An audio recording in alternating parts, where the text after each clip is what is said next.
देशाचे लोकसभा विरोधी पक्षनेते खासदार राहुल गांधी यांच्याविषयी जीभ छाटण्याची भाषा करून 11 लाख बक्षिसं देण्याची भाषा करणारा तसेच पुरोगामी व सुसंस्कृत महाराष्ट्राला काळीमा फासणारा शिंदे गटाचा उर्मट आमदार संजय गायकवाड यांनी केले असून आजही तो त्या वक्तव्यावर ठाम आहे।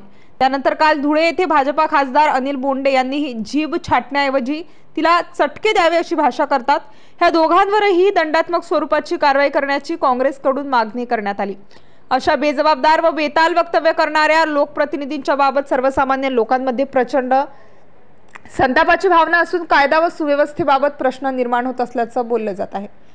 संबंधित खासदार व आमदार यांच्यावर गुन्हा दाखल करण्याची मागणी काँग्रेस अनुसूचित जाती विभागाचे वतीने अध्यक्ष ज्ञानेश्वर काळे यांनी केली। राष्ट्रीय काँग्रेसचे नेते आणि भारताचे विरोधी पक्ष नेते आदरणीय राहुलजी गांधी यांच्याबद्दल बुलढाण्यामध्ये महाराष्ट्रातील एका पक्षाचे आमदार गायकवाड यांनी अतिशय निंदाजनक असं वक्तव्य केलं। राहुल गांधी यांची जीभ छाटण्यात यावी अशा प्रकारचं वक्तव्य त्यांनी केलं। त्याचबरोबर काल 17 तारखेला धुळे येथे भाजपचे राज्यसभेचे खासदार अनिलजी बोंडे यांनी त्याच्यावरती जाऊन राहुल गांधी यांना चटके देण्यात यावे अशा प्रकारचं वक्तव्य हे केलं।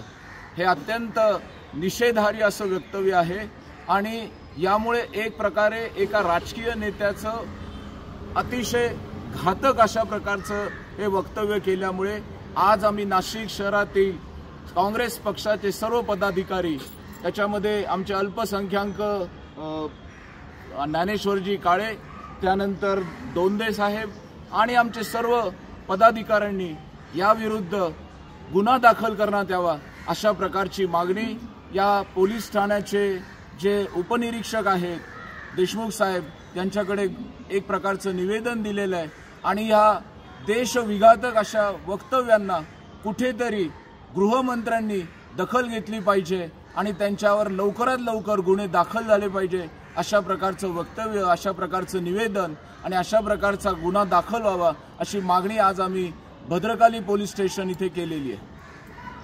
यावेळी नाशिक शहर काँग्रेस अध्यक्ष ॲडव्होकेट आकाश छाजेड, डॉक्टर हेमलता पाटील, राजेंद्र बागुल, राहुल दिवे, सुरेश मारू, अरुण दोंदे, इसाक कुरेशी, प्राध्यापक प्रकाश खडे, अब्दुल बाबा, जयेश पोकळे, रामकिसन चौहान, विलास निकुंभ, प्राध्यापक कल्पेश जेजूरकर, प्राध्यापक नागरगोजे, प्राध्यापक भालचंद्र पाटील, शंकर जाधव, गुड्डी आबा, अनिल बहोत, देवेन मारू, रोहन कातकाडे, अनिल बेग, अमोल मरसाळे, अमोल सोनवणे, विलासराज बागुल, अशोक शेंडगे, ॲडव्होकेट विकास पाथरे आदींसह पदाधिकारी कार्यकर्ते उपस्थित होते। स्टार न्यूजसाठी मोहसिन पठाण, नाशिक।